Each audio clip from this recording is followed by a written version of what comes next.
Hello students,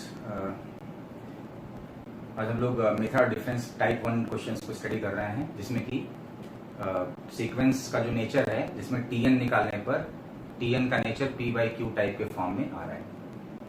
अगर TN का nature P by Q type के फॉर्म में आ रहा है तो उसको सम करने के लिए हमें टी आर सीक्वेंस फंक्शन को पार्शियल फ्रैक्शन में रिजॉल्व करना पड़ता है।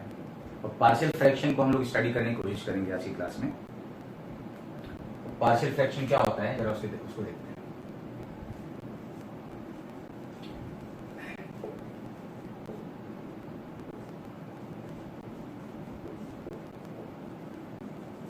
पार्शियल फ्रैक्शंस और पार्शियल फ्रैक्शन रैशनल फंक्शंस का होते हैं।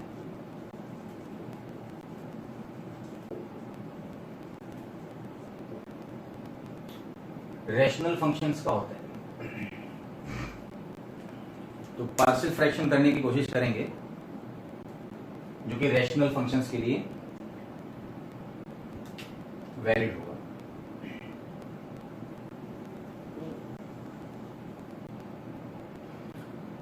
जरा समझते हैं क्या होता है। मैंने पिछली क्लास में बताया आपको कि जब भी कोई पार्शियल फ्रैक्शन किया हुआ एक्सप्रेशन है, उसको एलसीएम लेके कैसे राइट हैंड साइड में जाते हैं। अब राइट हैंड साइड से कैसे लेफ्ट हैंड साइड में आना है, रैशनल फंक्शंस को पार्शियल फ्रैक्शन में कैसे रिजॉल्व करना है, उसके लिए कुछ टेक्निक्स होती हैं, उसको समझना पड़ेगा। जैसे आप देखो यहाँ पे, अगर टी आर हम लोग आर एफ टर्म को इस तरह से लेते हैं, टी आर मतलब are F term sequence function है, जनरल टर्म है, आर नेचुरल नंबर है। इस टाइप का हो कि न्यूमरेटर यहाँ पे साई हो जाए, कोई भी फंक्शन पॉलिनोमियल फंक्शन है, मान लो पी है, पी बाई क्यू टाइप का फॉर्म है, पी भी आर का फंक्शन है, न्यूमरेटर कोई पॉलिनोमियल फंक्शन है और डिनोमिनेटर में भी पॉलिनोमियल फंक्शन है, पी बाई क्यू टाइप का फॉर्म है, लेकिन जो क्यू है वो लीनियर फैक्टर्स में अगर फैक्टराइज है, मान लो L1, L2 और L3, तीन लीनियर फैक्टर में फैक्टराइज है, L1, L2 और L3। तो P बाई क्यू टाइप का फॉर्म है। और यहाँ पे हम लोग ये मान लेते हैं कि जो Q है डिनोमिनेटर, तो डिनोमिनेटर थ्री लीनियर फैक्टर्स में क्या है, फैक्टराइज्ड है। अगर डिनोमिनेटर थ्री लीनियर फैक्टर्स में फैक्टराइज्ड है, तब उस केस में कैसे इसको हम लोग पार्शियल फ्रैक्शन में रिजॉल्व करेंगे। तो आप देखो, जब भी कोई expression P by Q type का होता है तो ऐसे एक्सप्रेशन को हम लोग रैशनल एक्सप्रेशन बोलते हैं, रैशनल एक्सप्रेशन या रैशनल फंक्शंस बोलते हैं।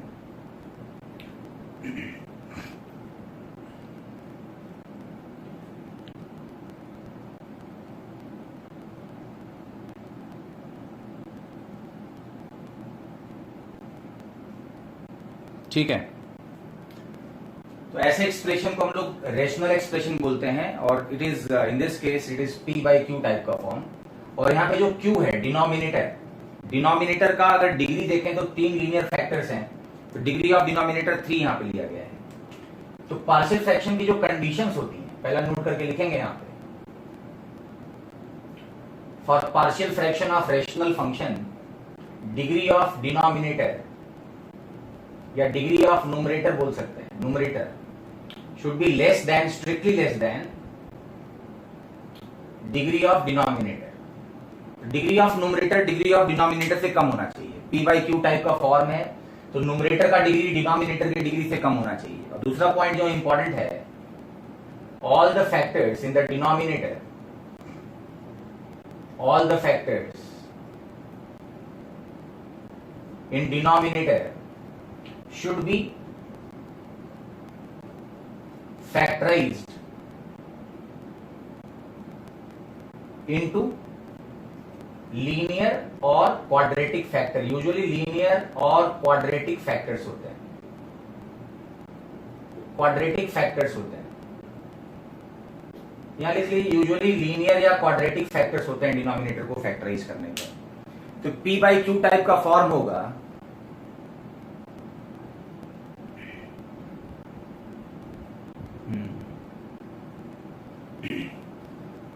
तो P बाई क्यू टाइप का फॉर्म होगा। अब यहाँ पे जो डिनोमिनेटर है, डिनोमिनेटर का में तीन लीनियर फैक्टर हैं और तीनों लीनियर फैक्टर जो यहाँ पे देखे जाएं, तो डिग्री ऑफ डिनोमिनेटर यहाँ पे देख सकते हैं 3 है, तो डिग्री ऑफ न्यूमरेटर क्या हो सकता है, तो डिग्री ऑफ न्यूमरेटर जो होगा वो एट मोस्ट कितना हो सकता है, 2 हो सकता है। अगर डिग्री ऑफ डिनोमिनेटर 3 है तो डिग्री ऑफ न्यूमरेटर उससे कम होना चाहिए, मतलब ज्यादा से ज्यादा उसकी डिग्री कितनी होनी चाहिए, 2 होनी चाहिए। फिलहाल यहाँ पे हम लिख ले रहे हैं maximum degree of numerator is, suppose maximum degree of polynomial function है, numerator that is p as a function of r is 2। Suppose maximum degree of numerator जो पॉलिनोमियल है उसका मैक्सिमम डिग्री कितना है, 2 है। मैंने डिनोमिनेटर में 3 लीनियर फैक्टर्स लिए हैं और ये तीनों लीनियर फैक्टर्स की, तीनों जो लीनियर फैक्टर्स हैं, इन तीनों लीनियर फैक्टर्स का जो प्रोडक्ट है वो 3 है। मतलब मैक्सिमम डिग्री जो डिनोमिनेटर की है वो यहाँ पे 3 है। डिनोमिनेटर की डिग्री 3 है तो मैक्सिमम डिग्री न्यूमरेटर का कितना हो सकता है, 2 हो सकता है, क्योंकि डिग्री ऑफ न्यूमरेटर जो होना चाहिए वो डिग्री ऑफ डिनोमिनेटर से कम होना चाहिए। तो पहला फार्मूला यहाँ पे बनता है कि p/q टाइप का फॉर्म होना चाहिए और न्यूमरेटर का डिग्री पॉलिनोमियल है, न्यूमरेटर भी पॉलिनोमियल फंक्शन है, डिनोमिनेटर भी पॉलिनोमियल फंक्शन है, रेशनल फंक्शन का डेफिनेशन होता है। अब डिनोमिनेटर तीनों के तीनों लीनियर फैक्टर्स अगर हों, पहला फार्मूला है अगर तीनों के तीनों लीनियर फैक्टर्स हों तो इसको पार्शियल फ्रैक्शन में ब्रेक करने के लिए क्या फार्मूला होता है, तो पार्शियल फ्रैक्शन में रिजॉल्व करने के लिए जो फार्मूला यूज होता है उसको हम देखना चाहते हैं। तो क्या फार्मूला बनेगा बताइए, p/L1 multiplied by L2 multiplied by L3। इसको अगर हम पार्शियल फ्रैक्शन में रिजॉल्व करना चाहते हैं तो इसको 3 फैक्टर में कैसे फैक्टराइज करेंगे, तो जितना यहाँ पे जितने लीनियर फैक्टर्स हैं, जैसे L1 है उसके लिए करस्पॉन्डिंग यहाँ पे a आएगा, कांस्टेंट a आएगा, प्लस L2 है उसके लिए कांस्टेंट b आएगा, प्लस L3 है उसके लिए कांस्टेंट क्या आएगा, c आएगा। तो अब इस बात पे डिपेंड नहीं कर रहा है कि न्यूमरेटर का डिग्री कितना है, तो कांस्टेंट जो L3 है उसके लिए न्यूमरेटर में c मिलेगा। तो a/L1 plus b/L2 plus c/L3 के फॉर्म में इसको रिजॉल्व कर सकते हैं। तो पार्शियल फ्रैक्शन में रिजॉल्व करने के लिए देखना होता है कि डिनोमिनेटर का टाइप कैसा है। अगर डिनोमिनेटर में तीनों के तीनों लीनियर फैक्टर्स हैं और न्यूमरेटर का डिग्री वो भी पॉलिनोमियल फंक्शन है, डिनोमिनेटर की डिग्री से कम अगर है तो ये पार्शियल फ्रैक्शन में रिजॉल्व हो जाएगा। और रिजॉल्व होने के लिए यहाँ पे 3 नए कांस्टेंट इंट्रोड्यूस करने पड़ेंगे। अगर डिनोमिनेटर में लीनियर फंक्शंस हैं तो हमें 3 कांस्टेंट ए बी और सी का वैल्यू निकालना पड़ेगा। अब इस ए बी और सी का वैल्यू हम लोग कैसे कैलकुलेट करते हैं उसको हम लोग समझने की कोशिश करेंगे। फिर से सुने एक बार ध्यान से, पार्शियल फ्रैक्शन की क्या कंडीशन होती है, तो कंडीशन होता है डिग्री ऑफ न्यूमरेटर जो होना चाहिए डिग्री ऑफ डिनोमिनेटर से कम होना चाहिए, और जितने भी फैक्टर डिनोमिनेटर में हो सारे के सारे फैक्टराइज्ड होने चाहिए, सपोज लीनियर फैक्टर्स में या फिर क्वाड्रेटिक फैक्टर्स में। अभी फिलहाल हम लोग सारे फैक्टर डिनोमिनेटर में लीनियर फैक्टर ले रहे हैं। तो जो टाइप 1 है उसकी बात अगर हम लोग कर रहे हैं, सारे फैक्टर डिनोमिनेटर में लीनियर फैक्टर हैं, तो उस केस में क्या होगा कि जितने भी लीनियर फैक्टर डिनोमिनेटर में हैं उतने नंबर ऑफ कांस्टेंट्स को यहाँ पे इंट्रोड्यूस करना पड़ेगा। सपोज ए बी और सी, L1 के लिए a, L2 के लिए b और L3 के लिए c, और बीच में प्लस साइन लगाना पड़ेगा।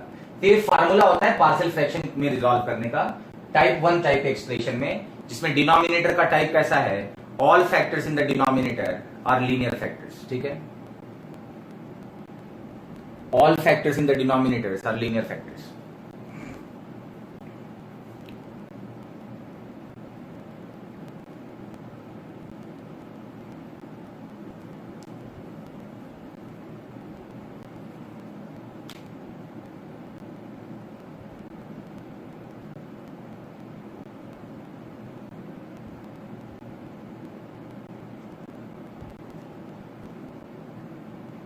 ठीक है, अब यहां पे देखो इस टाइप के एक्सप्रेशन में how to find the value of A B and C. अब इस ए बी और सी का वैल्यू निकालने के लिए क्या टेक्निक होता है उसको समझने की कोशिश करते हैं। तो एक टाइप के क्वेश्चंस में फार्मूला बन गया, यहाँ स्टैंडर्ड फार्मूला, इसको याद रख सकते हैं। इस फार्मूले को अगर सारे फैक्टर डिनोमिनेटर में लीनियर फैक्टर हैं तो टाइप 1 पहले टाइप के एक्सप्रेशन को कैसे हम पार्शियल फ्रैक्शन में रिजॉल्व करते हैं वो हम देखना चाहते हैं। इस बात पे डिपेंड नहीं कर रहा है कि न्यूमरेटर का डिग्री कितना है, बस इतना होना चाहिए कि न्यूमरेटर का डिग्री डिनोमिनेटर से कम होनी चाहिए, बाकी इससे और मतलब नहीं है कि न्यूमरेटर का डिग्री कितना है, डिग्री कम होनी चाहिए, बस इतना है। और अगर सारे फैक्टर डिनोमिनेटर में लीनियर फैक्टर हैं तो उतने नंबर ऑफ कांस्टेंट को यहाँ पे इंट्रोड्यूस करके 3 फैक्टर्स में हमने उसको फैक्टराइज कर लिया। ठीक है, 3 फैक्टर में उसको फैक्टराइज कर लिया।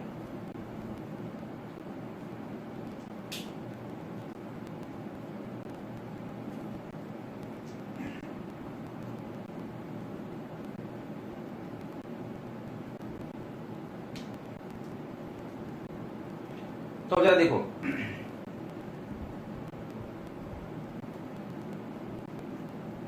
हर्ष Pandey, video is not clear. Okay, video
okay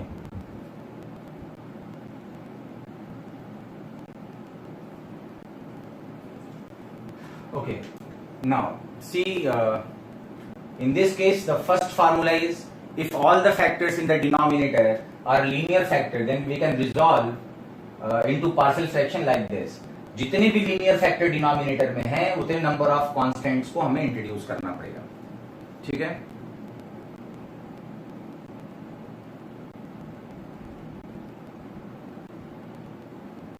numerator अगर इक्वल्स टू डिनोमिनेटर, अगर degree of numerator degree of denominator के इक्वल हो जाता है, या degree of numerator degree of denominator से ज्यादा हो जाता है, तब उस केस में हम लोग डिवाइड पहले करते हैं। उसके बारे में बात करेंगे, बहुत थोड़ा सा ज्यादा इसमें इंपॉर्टेंट इंफॉर्मेशन हैं।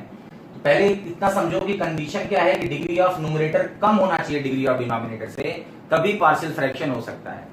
अगर degree of numerator degree of denominator के बराबर होगा या ज्यादा होगा, तब उस केस में क्या करते हैं, डिवीजन पहले करते हैं। उसके बारे में भी आगे आएंगे हम लोग, ठीक है। पहले इतना समझो कि ऐसे एक्सप्रेशंस की बात कर रहे हैं, इसमें डिग्री ऑफ न्यूमरेटर कम होना चाहिए और डिग्री ऑफ डिनोमिनेटर ज्यादा होना चाहिए।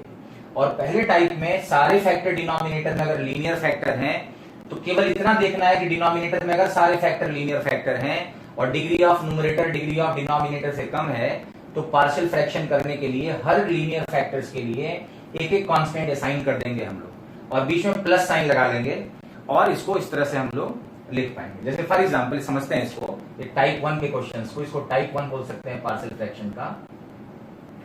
मान लीजिए पहला क्वेश्चन है, रिजॉल्व इनटू पार्शियल फ्रैक्शंस, ठीक है, रिजॉल्व इनटू पार्शियल फ्रैक्शंस। तो पार्शियल फ्रैक्शंस में रिजॉल्व करना है। एक्सप्रेशन यहां पे दिया है TR is equals to, RF term का एक्सप्रेशन है 2R plus 5 upon suppose R plus 1 into R plus 2। ऐसा हमने एज्यूम कर लिया कि TR इस तरह का एक्सप्रेशन है, ठीक है। हाँ, और TR अगर इस तरह का एक्सप्रेशन है, तब उस केस में क्या करते हैं, अब इसका हमें पार्शियल फ्रैक्शन करना है। पहला एग्जांपल लिया हमने, इसका पार्शियल फ्रैक्शन करना है। तो सबसे पहले चेक करेंगे कि ये P/Q टाइप का एक्सप्रेशन है और degree of numerator degree of denominator से कम है। यहां बड़ा आसानी से देख सकते हैं कि डिग्री ऑफ न्यूमरेटर 1 है और डिग्री ऑफ डिनोमिनेटर 2 है। इसका मतलब इसका पार्शियल फ्रैक्शन के लिए एलिजिबल है, आसानी से पार्शियल फ्रैक्शन हो सकता है। अब देखो किस टाइप का क्वेश्चन है, डिनोमिनेटर में क्वाड्रेटिक फंक्शन है लेकिन दोनों के दोनों लीनियर फैक्टर्स हैं। अगर डिनोमिनेटर में दोनों फैक्टर लीनियर हैं, तो उस केस में हमें क्या करना पड़ेगा, इसको पार्शियल फ्रैक्शन में रिजॉल्व करने के लिए इसको लिख सकते हैं A upon R plus 1 plus B upon R plus 2। उतने number of constant her linear factor के लिए असाइन करना पड़ेगा। इसको A बटा R प्लस 1 प्लस B बटा R प्लस 2 में बदल सकते हैं। अब मुझे ए और बी का वैल्यू निकालने की कोशिश करनी है। तो how to find the value of A and B, this is important point. Partial fraction में रिजॉल्व करने के लिए ए और बी को कैलकुलेट करना इंपॉर्टेंट होगा। अब कैसे कैलकुलेट करते हैं, जनरल तरीका क्या होता है? तो जनरल तरीका ये होता है कि दोनों तरफ का डिनोमिनेटर सेम कर लेते हैं, दोनों तरफ का डिनोमिनेटर सेम कर लेते हैं, r plus one into R plus two कर लेते हैं, और यहां पे क्या होगा, क्रॉस मल्टीप्लाई हो जाएगा, a into R plus two plus B into R plus one हो जाएगा, और लेफ्ट हैंड साइड में क्या मिलेगा, 2r plus 5 upon r plus one multiplied by r plus to. चलिए इतना हमें कर लेना है। अब हमें फार्मूला पता लग गया है, तो हमने राइट हैंड साइड में लेफ्ट हैंड साइड को कंपेयर करके ए और बी निकालना है। अब मैंने दोनों तरफ के डिनोमिनेटर को सेम कर दिया है, तो इसका मतलब दोनों तरफ के न्यूमरेटर भी आइडेंटिकली क्या हो जाएंगे, सेम हो जाएंगे। तो न्यूमरेटर को आइडेंटिकली सेम कर लेते हैं। Now 2r plus 5 is equal to क्या होगा, identically equal to a multiplied by r plus two plus b multiplied by r plus one. तो numerator must be equal because denominator are same, और दोनों को बराबर होना है, तो ये ऐसा होना पड़ेगा। अब मैं ए और बी की वैल्यू को कैलकुलेट करना चाहता हूं, ये आइडेंटिटी है, तो लेफ्ट हैंड साइड और राइट हैंड साइड एग्जैक्टली बराबर होनी चाहिए। तो ये बताओ आर का जो कोएफिशिएंट है लेफ्ट हैंड साइड में वो 2 है, और राइट हैंड साइड में आर का कोएफिशिएंट क्या है, उसको कलेक्ट कर लो। तो कोएफिशिएंट ऑफ आर अगर मैं राइट हैंड साइड में कैलकुलेट करता हूं, तो आर का कोएफिशिएंट ए प्लस बी मिलता है। केवल आर के कोएफिशिएंट पे फोकस करो, और लेफ्ट हैंड साइड में आर का कितना कोएफिशिएंट है, 2 है। इक्वेशन नंबर 1 बन गया। और फिर दोनों तरफ कांस्टेंट को कंपेयर कर लेते हैं। कांस्टेंट को कंपेयर करें तो राइट हैंड साइड में क्या मिलेगा, कांस्टेंट 2a प्लस b मिलेगा। यहां से 2a मिल रहा है, यहां से b कांस्टेंट मिल रहा है, और लेफ्ट हैंड साइड में कांस्टेंट कितना है, 5। यानी दोनों तरफ लीनियर एक्सप्रेशंस हैं, तो r का कोएफिशिएंट और कांस्टेंट दोनों तरफ आइडेंटिकली बराबर होगा। सॉल्व करेंगे सब्ट्रैक्ट करके, तो a बराबर 3 आएगा और b बराबर -1 आएगा। तो फर्स्ट मेथड हो गया, साइमल्टेनियसली सॉल्व करके निकाल लिया। मतलब इसका जो पार्शियल फ्रैक्शन होगा that is a equals to 3 करना पड़ेगा, और b इक्वल्स टू -1 करके पार्शियल फ्रैक्शन हो गया। तो सबसे पहले पार्शियल फ्रैक्शन को लर्न करना है। शॉर्टकट क्या होगा, ऑल्टरनेटली जल्दी से कैसे कर सकते हैं, जैसे यहां पे देखो 2r प्लस 5 है divided by r plus 1 into R plus 2 है। सबसे पहले समझना पड़ेगा कि डिग्री ऑफ न्यूमरेटर 1 है और डिग्री ऑफ डिनोमिनेटर 2 है, यानी पार्शियल फ्रैक्शन में इजीली रिजॉल्व हो जाएगा। और यहां पे इसको हम लोग अगर पार्शियल फ्रैक्शन में रिजॉल्व करें तो a अपॉन आर प्लस 1 मिलेगा plus b upon R plus 2 मिलेगा। a अपॉन आर प्लस 1 मिला plus b upon R plus 2 मिला। अब मुझे a और b निकालने के लिए जितने भी लीनियर फैक्टर डिनोमिनेटर में है उतने कांस्टेंट को बारी बारी से साइन करना, बीच में प्लस लगाते जाना है। अब शॉर्टकट क्या है कि a का अगर वैल्यू निकालना है, जल्दी से अगर करना है a का वैल्यू कैसे निकालेंगे, तो a का वैल्यू निकालने के लिए हमें r प्लस 1 को 0 रखना है, यानी r की वैल्यू -1 रखनी। इसका जो डिनोमिनेटर उसको 0 करके r की वैल्यू फाइंड आउट करेंगे। तो r की वैल्यू -1 आई, तो a का वैल्यू निकालने के लिए हम लोग क्या करेंगे कि r की वैल्यू को -1 रखेंगे लेफ्ट हैंड साइड में, लेकिन r प्लस 1 वाले फैक्टर को कवर कर लेंगे, फर्स्ट वाले फैक्टर को कवर कर लेंगे। तो डिनोमिनेटर में जो फर्स्ट वाला फैक्टर r प्लस 1 उसको कवर कर लो, बाकी जो बचा हुआ एक्सप्रेशन है उसमें r के प्लेस में -1 रख दो। जब r के प्लेस में -1 रखेंगे तो कितना मिलेगा, 2 इंटू -1 प्लस 5, r प्लस 1 को कवर कर लो, और यहां पे -1 प्लस 2 आएगा। तो हम लोग देख पाएंगे इसकी वैल्यू 3 आ रही है न्यूमरेटर में और यहां पे 1 आ रहा है, तो a का वैल्यू 3 हो गया, a का वैल्यू 3 मिल रहा है। हाँ ओके, रिपीट कर लेते हैं इसको, शॉर्टकट एक बार समझ लीजिए कि how to find the value of a। तो a अगर निकालना चाहते हैं तो a को निकालने के लिए r के प्लेस में -1 रख दीजिए, लेफ्ट हैंड साइड में जहां जहां r है वहां पे -1 रख दीजिए, और इस r प्लस 1 को कवर कर लीजिए, बाकी जहां जहां एक्सप्रेशन में r है वहां पे -1 रख दीजिए। तो यहां पाएंगे कि 2 इंटू -1 प्लस 5 मिल रहा है और -1 प्लस 2 मिल रहा है। इसको कवर करेंगे तो न्यूमरेटर में 3, यहां पे 1 आया और a का वैल्यू 3 डायरेक्टली आ गया। अच्छा b निकालना होगा तब क्या करना होगा, b निकालने के लिए r प्लस 2 को 0 रखना है, यानी r को -2 रखना है। जैसे ही -2 रखेंगे इसको कवर करना पड़ेगा, और इसको जैसे हम कवर करेंगे -2 रखने के लिए, तो न्यूमरेटर में क्या बनेगा बताइए, 2 इंटू -2 आएगा, जहां जहां आर है वहां -2 रखना पड़ेगा, और यहाँ पे -2 + 1 करना पड़ेगा पहले वाले फैक्टर में। इसको तो कवर कर लिया है, बाकी सब में आर की प्लेस में -2 रख दो। तो न्यूमरेटर में आ रहा है 1, डिनोमिनेटर में आ रहा है -1, तो इसकी वैल्यू आ गई -1, तो बी का वैल्यू -1 आ गया, शॉर्टकट है। अच्छा, जनरल तरीका क्या था पहला, फर्स्ट मेथड 1 क्या होता है, जो बेसिक तरीका होता है पार्शियल फ्रैक्शन करने का, मेथड 1 है, और ये मेथड 2 है शॉर्टकट, ठीक है। तो शॉर्टकट तभी अप्लाई करेंगे जब डिनोमिनेटर में सारे के सारे फैक्टर लीनियर फैक्टर होंगे। जरा देखो ध्यान से यहाँ पे क्या किया गया है, अगर डिनोमिनेटर में दोनों के दोनों फैक्टर लीनियर फैक्टर हैं, दो फैक्टर है डिनोमिनेटर में, दोनों लीनियर फैक्टर है, degree of numerator degree of denominator से कम है, तो जितने फैक्टर लीनियर फैक्टर डिनोमिनेटर में है उतने नंबर ऑफ कांस्टेंट को इंट्रोड्यूस करना पड़ेगा। जैसे यहाँ पे r+1 है और r+2 है, तो r+1 के लिए a इंट्रोड्यूस करना पड़ा, r+2 के लिए b इंट्रोड्यूस करना पड़ा। तो क्या करना पड़ेगा जरा बताइए, यहाँ पे लिखेंगे a/r+1 + b/r+2, ये फार्मूला हो गया। अब a और b की वैल्यू क्या रखी जाए कि लेफ्ट हैंड साइड और राइट हैंड साइड बराबर हो जाए। तो गेस तो नहीं कर सकते, लेकिन इसको सॉल्व करके a और b निकाल सकते हैं। उसके लिए क्या करना पड़ेगा, दोनों तरफ के डिनोमिनेटर को सेम कर लिया मैंने, और न्यूमरेटर क्रॉस मल्टीप्लाई करके मिला, तो a × r+2 + b × r+1। अब a और b की क्या वैल्यू रखी जाए कि दोनों तरफ बराबर वैल्यू आ जाए।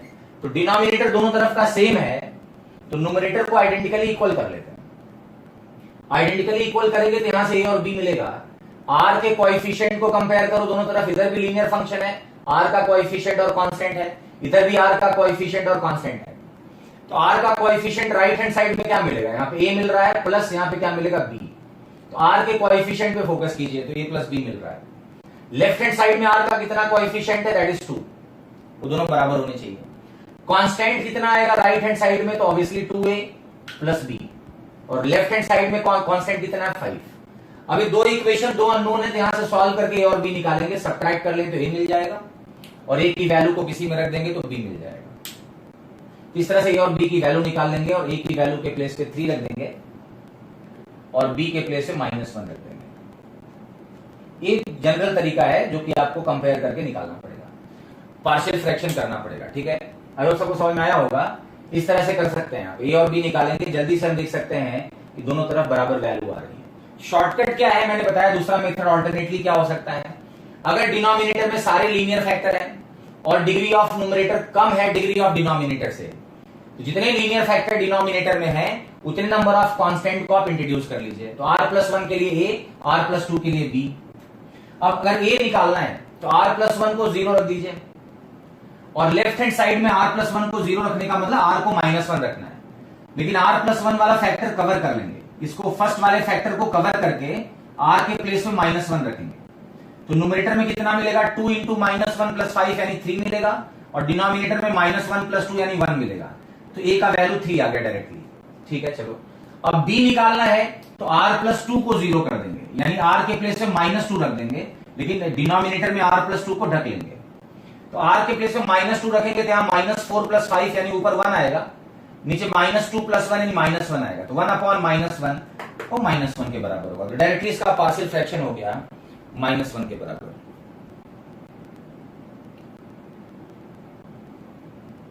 हाँ, उस पे भी क्वेश्चन हम लोग कर लेंगे।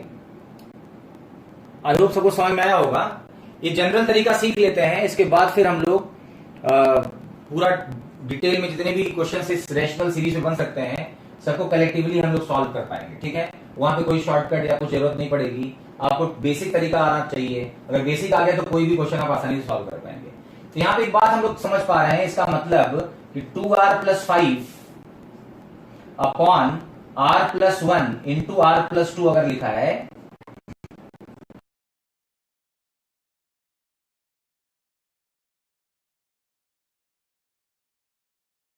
अब जरा देखो लेफ्ट हैंड साइड और राइट हैंड साइड एग्जैक्टली बराबर हो रहे होंगे। ये पार्शियल फ्रैक्शन करने का कंसेप्ट है, यानी जैसे इस तरह का रेशनल फंक्शन हमें दिखेगा तुरंत हमें पार्शियल फ्रैक्शन में रिजॉल्व कर लेना है, जल्दी से पार्शियल फ्रैक्शन में रिजॉल्व कर लेना है। तो ऐसा अगर जल्दी से हम लोग कर पाते हैं तो हर डिफरेंट टाइप के सीरीज में जहां पे टीएन का वैल्यू, टीएन का nature P by Q type का होगा, उसको आसानी से हम लोग एक्सप्रेस कर पाएंगे, जल्दी से पार्शियल फ्रैक्शन में रिजॉल्व कर पाएंगे। हाँ गौरव, ठीक है, समझ में आया होगा। हाँ बेसिक मैथ्स पढ़ाएंगे अभी, जितना जो ये भी बेसिक मैथ्स ही है भाई। सिद्धांत पूछ रहे हैं बेसिक मैथ्स, कई बार पूछ चुके हैं लग रहा है। पार्शियल फ्रैक्शन भी बेसिक मैथ्स है, बेसिक मैथ्स कोई अलग चीज थोड़ा होता है, बेसिक मैथ्स ये भी है, पार्शियल फ्रैक्शन करना भी बेसिक मैथ्स ही है। सीक्वेंस सीरीज में मेथड और डिफरेंस करना वो भी बेसिक मैथ्स है। बेसिक मैथ्स तो क्लास 1 से लेके क्लास 9 या 10 तक जो भी पढ़े सब बेसिक मैथ्स है, तो सब पढ़ाना पड़ेगा। क्वाड्रेटिक भी बेसिक मैथ्स है, इनइक्वेशन भी बेसिक मैथ्स है, लॉग भी बेसिक मैथ्स है। तो अब कहीं ना कहीं से शुरू करना होगा, तो चलो हम रेशनल से ही शुरू कर ले रहे हैं। पार्शियल फ्रैक्शन को ही बेसिक मैथ्स मान लीजिए, ठीक है, कुछ देर के लिए। बेसिक मैथ्स कोई अलग से कोई टॉपिक नहीं है, ठीक है। जितना भी आपने पढ़ा है आज तक वो सभी बेसिक मैथ्स है। जितनी मैथमेटिक्स में चीजें आपने पढ़ी हैं वो सारी, ट्रिग्नोमेट्री पढ़ी है वो भी बेसिक मैथ्स है, इनइक्वेशंस पढ़ी है वो भी बेसिक मैथ्स है। एक नाम को लेकर भ्रमित नहीं होना है, पार्शियल फ्रैक्शन भी बेसिक मैथ्स है, तो कहीं ना कहीं से शुरुआत करनी पड़ेगी, ठीक है। इसी को बेसिक मैथ्स का पहला टॉपिक मान लीजिए और इसको लर्न कीजिए। और समझ में आया होगा जो बताया जा रहा है, उसको समझने की कोशिश कीजिए। तो हम लोग इतना मालूम है कि अगर इसको लिखा रहता है तो यहां से लेफ्ट हैंड साइड में कैसे जाएंगे, लेकिन इस रेशनल फंक्शन से कैसे ब्रेक कर पाएंगे इसको पार्शियल फ्रैक्शन में, वो हमें जल्दी से आना चाहिए। एक क्वेश्चन मैंने बताया, शॉर्टकट यहाँ पे है और जल्दी से हम लोग ए और बी का वैल्यू निकाल सकते हैं, ठीक है। चलिए अब आगे बढ़ते हैं। इसको नोट कर लीजिए सब लोग।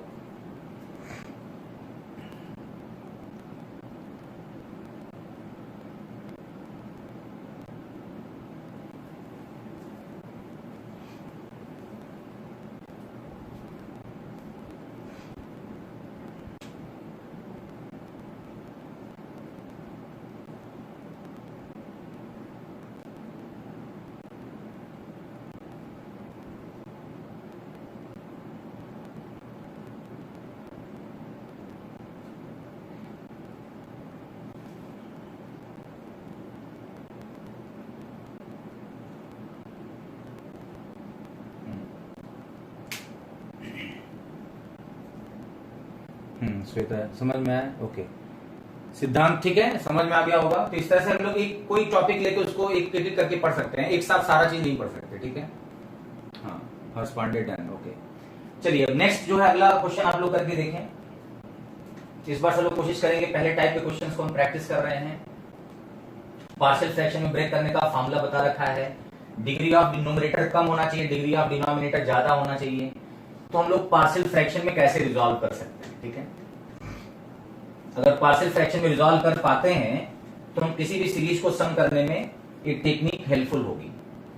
अब शॉर्टकट जो पार्शियल फ्रैक्शन का हम लोग पढ़ रहे थे उसकी जरूरत नहीं पड़ेगी, क्योंकि अगर हम फंडामेंटल जान गए तो हर क्वेश्चन में शॉर्टकट लगाने की जरूरत नहीं है।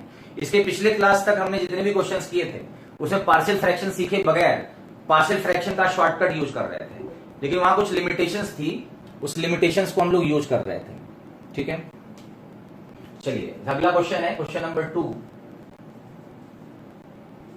Consider T R is equal to, मान लो टी आर फिर से दिया हुआ है, T R is equal to R natural number है, आर एफ टर्म किसी सीरीज का लिखा है। मान लीजिए आर एफ टर्म की वैल्यू लिखी हुई है 1 divide by R multiplied by R plus 1 suppose. अच्छा 1 divide by R multiplied by R plus 1। अब जरा इसको देखो कि क्या ये पी बाई क्यू टाइप का फॉर्म है, तो डेफिनेटली है। डिग्री ऑफ न्यूमरेटर कितना है, 1 कांस्टेंट है, इसका मतलब डिग्री ऑफ न्यूमरेटर 0 है, आर का पावर 0, और डिग्री ऑफ डिनोमिनेटर कितना है 2 है। तो पी बाई क्यू टाइप का फॉर्म है, इसका भी पार्शियल फ्रैक्शन हम लोग कर पाएंगे क्योंकि degree of numerator degree of denominator से कम है। तो पार्शियल फ्रैक्शन में रिजॉल्व करने के लिए क्या फार्मूला होता है, मैंने बताया जितने भी लीनियर फैक्टर है डिनोमिनेटर में, सारे लीनियर फैक्टर हैं, उतने नंबर ऑफ कांस्टेंट को इंट्रोड्यूस कर दो, A upon R plus B upon R plus 1, A upon R plus B upon R plus 1, ये फार्मूला बन गया। ए और बी की वैल्यू क्या रखी जाए कि लेफ्ट हैंड साइड और राइट हैंड साइड एग्जैक्टली बराबर हो जाए। तो कैसे ए और बी की वैल्यू कैलकुलेट होगी, तो उसके लिए मेथड 1 क्या है, मैंने बताया जो जनरल तरीका होता है वो क्या है। जनरल तरीका ये है कि दोनों तरफ डिनोमिनेटर सेम कर लें, r into R plus 1 same कर लें, इधर भी r इंटू आर प्लस 1 था, और न्यूमरेटर को इक्वेट करें तो क्या मिलेगा, a multiplied by R plus 1 plus B multiplied by R. ठीक है, चलो अब क्या है, दोनों तरफ के डिनोमिनेटर सेम हो गए तो न्यूमरेटर को आइडेंटिकली इक्वल होना पड़ेगा और इसका वैल्यू आएगा a into R plus 1 plus B into R. अब यहां से हमें a और b का वैल्यू कैलकुलेट करके बताना है क्या क्या रखें कि दोनों तरफ एग्जैक्टली सेम वैल्यू आ जाए। तो दोनों तरफ r का कोएफिशिएंट कंपेयर करो। r का अगर कोएफिशिएंट कंपेयर करें तो राइट हैंड साइड में क्लियर कट दिख रहा है कि r का कोएफिशिएंट a प्लस बी होगा और लेफ्ट हैंड साइड में r का कोएफिशिएंट तो है ही नहीं, उसको 0 रखना पड़ेगा। और कांस्टेंट को कंपेयर करो तो कांस्टेंट अगर कंपेयर करें तो राइट हैंड साइड में कांस्टेंट 1 आएगा और लेफ्ट हैंड साइड में भी राइट हैंड साइड में कांस्टेंट a मिलेगा और लेफ्ट हैंड साइड में कांस्टेंट की वैल्यू कितनी है, 1 है। लेफ्ट हैंड साइड में r का कोएफिशिएंट नहीं इसलिए उसको 0 कर दिया। इसका मतलब b का वैल्यू तो -1 होना चाहिए। तो डायरेक्टली इसका पार्शियल फ्रैक्शन हो गया और पार्शियल फ्रैक्शन क्या हुआ, a बराबर 1 और b बराबर -1। तो इस फार्मूले को हम लोग समझ सकते हैं। हाँ good, a equals to 1 b equals to -1। अच्छा, इसी का शॉर्टकट क्या हो सकता है, ऑल्टरनेटली जल्दी से कैसे कर सकते हैं।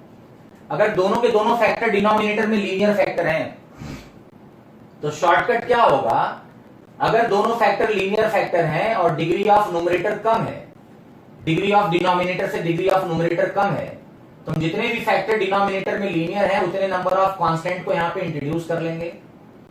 अब a का वैल्यू निकालना है और b का वैल्यू निकालना है तो शॉर्टकट क्या होगा, तो to find the value of a put r equals to 0। तो जो इसका डिनोमिनेटर उसको 0 पुट कर दें, लेकिन यहां पे फर्स्ट वाले फैक्टर में r को कवर करें, डिनोमिनेटर में जो r है उसको ढक लीजिए, इसको कवर करके r के प्लेस पे 0 रख दीजिए। तो r के प्लेस पे 0 रखेंगे तो न्यूमरेटर में 1 आएगा और डिनोमिनेटर में भी 1 आएगा, 0 प्लस 1। तो a का वैल्यू निकालने के लिए r को 0 पुट करेंगे लेकिन यहां पे इसको कवर कर लेंगे। तो शॉर्टकट ये होगा कि 1 upon 0 plus 1 that is equal to 1। यहां पे r को 0 रखें लेकिन फर्स्ट वाले फैक्टर को कवर कर लीजिए। b को कैलकुलेट करने के लिए शॉर्टकट क्या होगा, r प्लस 1 को 0 रखेंगे तो r के प्लेस में -1 रखेंगे लेकिन इस वाले फैक्टर को ढक लेंगे, इस बार सेकंड वाले फैक्टर को। तो न्यूमरेटर में 1 आएगा, डिनोमिनेटर में -1 आएगा, b का वैल्यू -1 हो गया। शॉर्टकट इसका पता लग गया। आपको याद होगा हमने इस तरह के एक्सप्रेशन को जल्दी से भी करना बताया था, अगर आपको याद होगा। इसका शॉर्टकट भी हम लोग करते थे तो 1/r -1/r प्लस 1 आता था। इसको हम लोग बोलते हैं शॉर्टकट किया हमने पार्शियल फ्रैक्शन, लेकिन इस तरह से करते थे पहले। लेकिन वहां पर कुछ लिमिटेशंस गिनाई गई थी कि यहाँ पे r के प्लेस पे r प्लस 1 रखने पर अगला आना चाहिए, लेकिन इस बार इस टेक्निक में आपको कोई लिमिटेशंस नहीं है, बस केवल एक कंस्ट्रेंट है कि degree of numerator degree of denominator से कम होना चाहिए। और अगर डिनोमिनेटर के सारे फैक्टर लीनियर फैक्टर हैं तो पार्शियल फ्रैक्शन एक लाइन में हो जाएगा। हम लोग लास्ट वाले फैक्टर में से फर्स्ट वाला फैक्टर सब्ट्रैक्ट करके डिवाइड भी करते थे, लेकिन यहाँ पे पार्शियल फ्रैक्शन इजीली हो जा रहा है। दोनों तरीके से हम देखें तो जनरल तरीके से भी हम ए और बी का वैल्यू निकाल पा रहे हैं और शॉर्टकट से भी ए और बी का वैल्यू निकाल पा रहे हैं। शॉर्टकट क्या बोल रहा है, ए निकालना है तो आर को 0 रखेंगे लेकिन इस वाले आर को कवर कर लेंगे। तो आप देखें न्यूमरेटर में 1 तो रहेगा ही हमेशा, नीचे 0 प्लस 1 यानी 1 आ जाएगा। बी निकालने के लिए आर प्लस 1 को कवर कर लेंगे लेकिन आर को -1 रखेंगे तो 1 अपॉन -1 यानी -1 आ जाएगा। ए और बी का वैल्यू जल्दी से निकाल पाएंगे इस तरह के केसेस में, ठीक है। ए और बी का वैल्यू जल्दी से निकाल पाएंगे और इसको कर सकते हैं। ओके, उसी तरह से एक और एक्सप्रेशन लिखते हैं, थर्ड एक्सप्रेशन मान लो, या क्वेश्चन नंबर 3 कह सकते हैं। इस बार सब लोग अपने से एक बार कोशिश करें। क्वेश्चन नंबर 3 ये है कि अगर टी आर की वैल्यू, इस तरह का एक्सप्रेशन दिया हुआ है, T R is equal to 1 divide by r multiplied by r plus 1 multiplied by r plus 2, और यहां पे r स्क्वायर प्लस 1 कर लेते हैं, ठीक है। चलो r स्क्वायर प्लस 1 कर लेते हैं। इसका पार्शियल फ्रैक्शन करना है। तो question is resolve into partial fractions. चलिए, अच्छा देखो कि इस बार फिर से डिग्री ऑफ न्यूमरेटर क्या है, 2 है, डिग्री ऑफ डिनोमिनेटर क्या है, 3 है। तो degree of numerator degree of denominator से कम है और सारे के सारे फैक्टर डिनोमिनेटर में लीनियर बने हुए हैं। तो इसको पार्शियल फ्रैक्शन में रिजॉल्व करने के लिए फार्मूला तो पता है हमें। हर लीनियर फैक्टर के अकॉर्डिंग एक कांस्टेंट आएगा, r प्लस 1 के लिए b आएगा, r प्लस 2 के लिए c आएगा। अब ए बी और सी का वैल्यू अगर निकाल लें तो इसका पार्शियल फ्रैक्शन हो जाएगा। सब लोग ट्राई करेंगे to find the value of A B and C.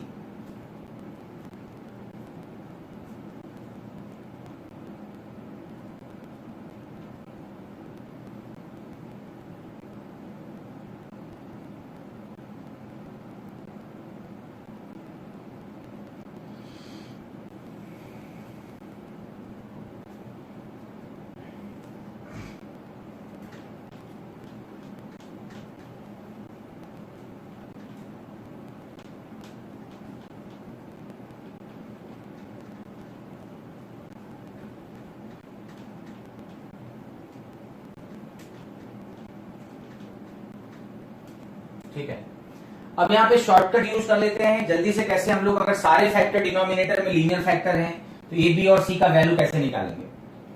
General तरीका भी हमें आना चाहिए, शॉर्टकट भी आना चाहिए। मान लीजिए ए का वैल्यू निकालना है, तो ए का वैल्यू निकालने के लिए हमें क्या करना पड़ेगा, आर को 0 पुट करना पड़ेगा। ए का वैल्यू निकालने के लिए आर को 0 पुट करना पड़ेगा और यहाँ पे फर्स्ट वाले फैक्टर डिनोमिनेटर में जो फर्स्ट फैक्टर आर का है उसको कवर कर लो। बाकी जहां जहां आर है वहां पे 0 रख दो, तो ऊपर आएगा 0 + 1 यानी 1 आएगा न्यूमरेटर में, और डिनोमिनेटर में इसको कवर कर लेते हैं अगर, तो 0 रखने पर क्या मिलेगा 1 × 2, तो नीचे 2 आएगा। ए का वैल्यू 1/2 आ गया। अच्छा, बी निकालना है तो आर को -1 रखना पड़ेगा, आर + 1 को 0 रखना पड़ेगा। चलिए भाई, तो आर + 1 को 0 रखना पड़ेगा, लेकिन सेकंड वाले फैक्टर आर + 1 जो डिनोमिनेटर का है उसको कवर करेंगे। तो आर को -1 रखेंगे तो न्यूमरेटर में आएगा 2, और ये मिडिल वाले फैक्टर को हमने कवर कर रखा है। आर को -1 यहां रख दो तो -1, और यहां पे रखेंगे तो +1, नीचे -1 आएगा, यानी बी का वैल्यू -2 आ गया। सिमिलरली सी निकालने के लिए आर के प्लेस पे -2 रखना पड़ेगा, और जैसे आर के प्लेस पे -2 रखेंगे इस वाले फैक्टर को कवर कर लेंगे आर + 2 को। तो -2 रखने पर यहां कितना आएगा बताइए, 5 न्यूमरेटर में आ रहा है, और डिनोमिनेटर में कितना आएगा, -2 रखने पर -2 × -1 that is +2, 5/2। C must be equals to 5/2। तो ए बी और सी का वैल्यू शॉर्टकट हम लोग कैलकुलेट कर पाएंगे। तो ए का वैल्यू आ रहा है 1/2, B is -2 and C is 2.5। Very good, हाँ सही है, गौरव का सही है, सिद्धांत भी सही निकाले हैं, वेरी गुड, है ना। इस तरह से हम लोग ए बी और सी का वैल्यू कैलकुलेट कर पाएंगे, वेरी इजी। तो शॉर्टकट अगर हमें पता है, कौन से केस में शॉर्टकट लगा सकते हैं, अगर सारे फैक्टर डिनोमिनेटर में लीनियर फैक्टर हैं तो कांस्टेंट ए बी और सी, ए बी सी डी ऐसे जितने भी कांस्टेंट उनका वैल्यू निकालने के लिए जल्दी से हम लोग ए बी और सी का वैल्यू निकालने के लिए, ए का वैल्यू निकालने के लिए आर को 0 रख देंगे, लेफ्ट हैंड साइड में आर को 0 रखेंगे, लेकिन इस डिनोमिनेटर में पहले वाले फैक्टर आर को ढक लेंगे, कवर कर लेंगे। बाकी सब में आर को 0 रखो, ए का वैल्यू आ जाएगा। 0 + 1 1 आ गया, यहाँ पे 1 × 2 यानी 1/2 ए का वैल्यू आ गया। उसके बाद बी निकालने के लिए आर को -1 रखेंगे, इसका जो डिनोमिनेटर उसका मिडिल फैक्टर कवर कर लेंगे, और -1 रखेंगे तो न्यूमरेटर में 2 आएगा, नीचे -1 × +1 आया तो -2 आ रहा है। सी निकालने के लिए आर को -2 रखेंगे तो न्यूमरेटर में 5 आ रहा है, -2 × -1 नीचे 2 आ रहा है, 5/2 मिलेगा सी का वैल्यू। तो इस तरह से हम लोग देख पाएंगे कि आर के प्लेस पे कौन कौन सी वैल्यू रखनी है। वरुण पाठक भी निकाले हैं, सही है, ठीक है। प्रथम त्रिपाठी भी सही आंसर निकाले हैं, वेरी गुड। तो इस तरह से हम लोग आसानी से कैलकुलेट कर सकते हैं, गुड। चलिए, तो इस हम लोग अब पार्शियल फ्रैक्शन का एक टाइप का एक्सप्रेशन समझ लिए हैं कि अगर डिनोमिनेटर में सारे फैक्टर लीनियर हैं तो कैसे हमें पार्शियल फ्रैक्शन में रिजॉल्व करना है, और degree of numerator degree of denominator से कम होनी चाहिए, और सारे फैक्टर डिनोमिनेटर में लीनियर है तो कैसे हम इसको पार्शियल फ्रैक्शन में रिजॉल्व करेंगे। और पार्शियल फ्रैक्शन में रिजॉल्व करने के बाद कैसे सीरीज के सम में ये पार्शियल फ्रैक्शन हेल्प करेगा उसको देखने की कोशिश करते हैं। तो ट्राई करते हैं जरा कुछ क्वेश्चंस को करने की। Application of partial fraction, type 1 हमने पार्शियल फ्रैक्शन किया जिसमें डिनोमिनेटर में सारे के सारे फैक्टर लीनियर फैक्टर हैं। वहां पे मेथड ऑफ डिफरेंस यूज करने के लिए पार्शियल फ्रैक्शन का इस्तेमाल करना होगा। ट्राई करते हैं। क्वेश्चन नंबर 1 किस टाइप का क्वेश्चन बन पाएगा जरा देखते हैं इसमें। जैसे मान लो कोई सीरीज दिया लिखा गया है, कंसीडर सीरीज अगेन। एक टाइप का क्वेश्चन हम लोग यहाँ पे देख रहे हैं। पहला फॉर्मूला देखा पार्शियल फ्रैक्शन का, सीरीज है एसएन, और एसएन सीरीज में बोला जा रहा है कि इस तरह का सीरीज है, न्यूमरेटर में लिखा है 4, डिनोमिनेटर में आ रहा है 1 इंटू 2 इंटू 3 प्लस, या डायरेक्टली हम लोग यहाँ पे इस तरह से पहले थोड़ा सा इसको चेंज कर लें। मान लो यहाँ पे लिखा है 7 और डिनोमिनेटर में आ रहा है 2 into 3 multiplied by 1 by 3 square, ये पहला टर्म है। दूसरा टर्म है 9, न्यूमरेटर में यहाँ पे 9 आ रहा है और यहाँ पे आ रहा है 3 into 4 multiplied by 1 by 3 cube plus, इस तरह से चल रहा है। अगला टर्म है 11 divide by 4 into 5 multiplied by 1 by 3 का पावर 4, और इस तरह से सीरीज में बोला जा रहा है कि 20 टर्म्स हैं। ठीक है, चलिए 20 टर्म्स हैं सीरीज में, सीरीज का हमें सम करना है। अब जरा ध्यान से इसको देखो कि इसको एस बोल रहे हैं हम लोग, 20 टर्म्स का सम कर रहे हैं। चलिए अब इस सीरीज में 20 टर्म है, इन सारे टर्म्स का हमें सम करना है, या n नंबर ऑफ टर्म्स हैं, उन सारे टर्म्स का हमें सम करना है।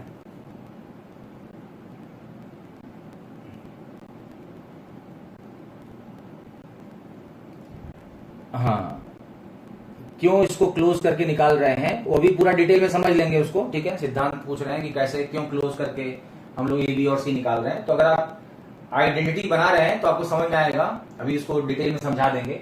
फिलहाल जल्दी से कैसे निकालते हैं उसको देख लीजिए, अदरवाइज जनरल तरीका हमने बता रखा है, उस मेथड से भी जा सकते हैं, कोई जरूरी नहीं कि शॉर्टकट सीखा जाए, लेकिन कई बार सवालों में जल्दी से करना इंपॉर्टेंट हो जाता है।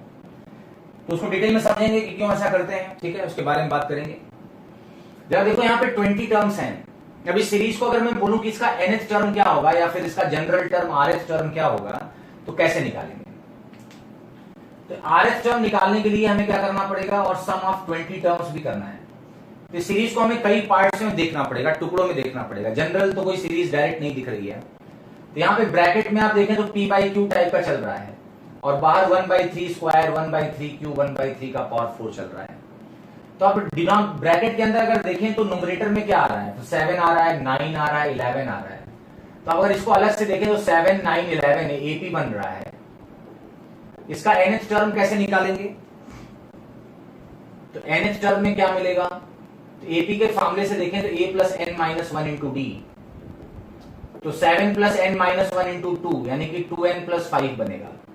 nth टर्म में क्या मिलेगा, तो डेफिनेटली 2n प्लस 5 मिल रहा है। tn अगर देखें तो न्यूमरेटर में यहाँ पे 2n प्लस 5 मिलेगा। डिनोमिनेटर में आप देखो दो फैक्टर हैं, तो डिनोमिनेटर का फर्स्ट फैक्टर कैसे निकालेंगे?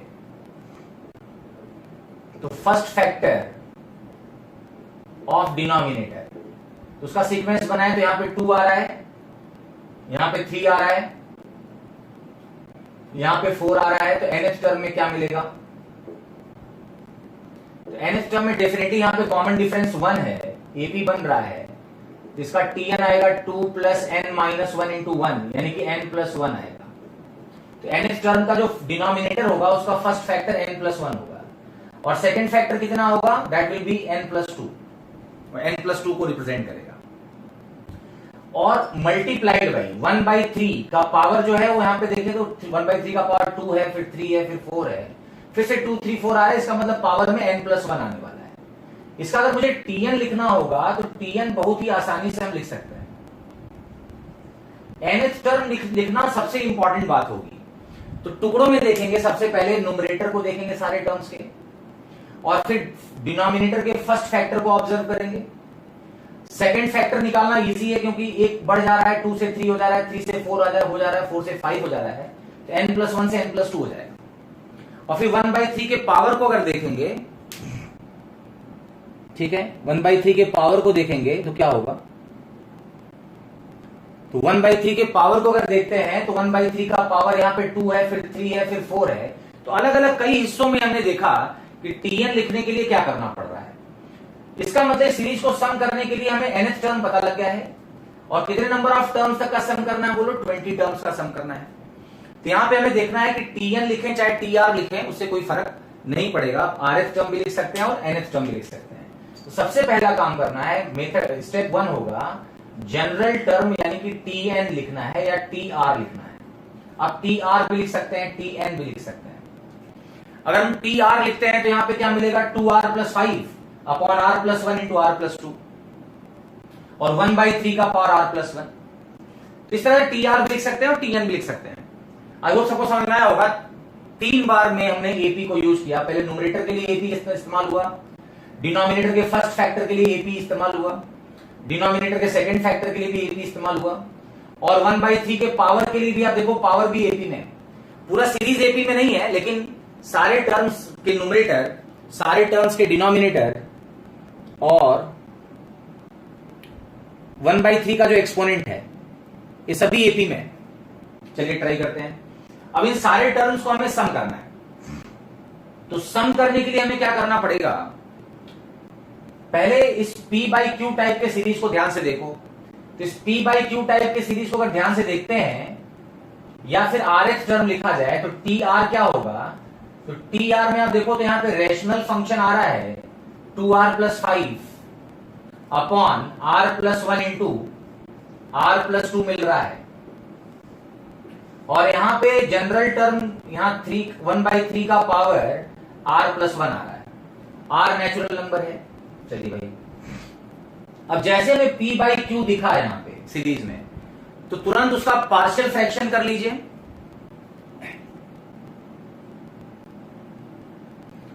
हाँ, can not do it by using summation. Summation का फॉर्मूला यूज करेंगे। मेथड ऑफ डिफरेंस को यूज करना चाहते हैं, ध्यान रखिए। अभी हम लोग मेथड ऑफ डिफरेंस को यूज कर रहे हैं किस टाइप के सीरीज में, जिस सीरीज में टीआर का जो नेचर है वो p/q टाइप का हो। यहाँ पे p/q टाइप का नेचर है, मतलब रेशनल टाइप का सीरीज है। जैसे आपने रेशनल टाइप के सीरीज को देखा, तुरंत इसका पार्शियल फ्रैक्शन कर लो, और जैसे ही पार्शियल फ्रैक्शन करेंगे ये डिफरेंस फॉर्म में रिजॉल्व हो जाएगा। पार्शियल फ्रैक्शन क्या होगा, 2r+5 upon r+1 into r+2। इस रेशनल फंक्शन का पहले पार्शियल फ्रैक्शन करो, इसको ज्यों का त्यों छोड़ दो 1/3 के पावर r+1 को। पहले p/q को टैकल करें। यहां पे आप देखें डिग्री ऑफ न्यूमरेटर 1 है और डिग्री ऑफ डिनोमिनेटर 2 है, लेकिन दोनों के दोनों फैक्टर लीनियर फैक्टर हैं। तो क्या फार्मूला होगा पार्शियल फ्रैक्शन के लिए, जितने नंबर ऑफ लीनियर फैक्टर हैं उतने नंबर ऑफ कांस्टेंट को इंट्रोड्यूस करना पड़ेगा, ए और बी को। चलिए ए और बी का वैल्यू शॉर्टकट से निकाल लें या फिर जनरल मेथड से निकाल के ए और बी का वैल्यू लिखें तो क्या होगा, how to find the value of A and how to find the value of B. तो ए और बी का वैल्यू अगर हम लोग निकाल पाते हैं तो सीरीज का सम करना इजी हो जाएगा। तो कैसे ए और बी का वैल्यू निकालेंगे जरा देखो ध्यान से। तो इस सीरीज में अगर ए का वैल्यू निकालना हो तो हम लोग क्या करेंगे, आर के प्लेस पे -1 रखेंगे, लेकिन इस फर्स्ट फैक्टर को कवर कर लेंगे। आर के प्लेस पे -1 रखेंगे और फर्स्ट फैक्टर को कवर कर लेंगे डिनोमिनेटर के। -1 रखने पर न्यूमरेटर में 3 आ रहा है, नीचे 1 आ रहा है, तो ए का वैल्यू शॉर्टकट से निकालें तो 3 मिलेगा। विद इन नो टाइम हमें पार्शियल फ्रैक्शन करना है, ध्यान रखिए।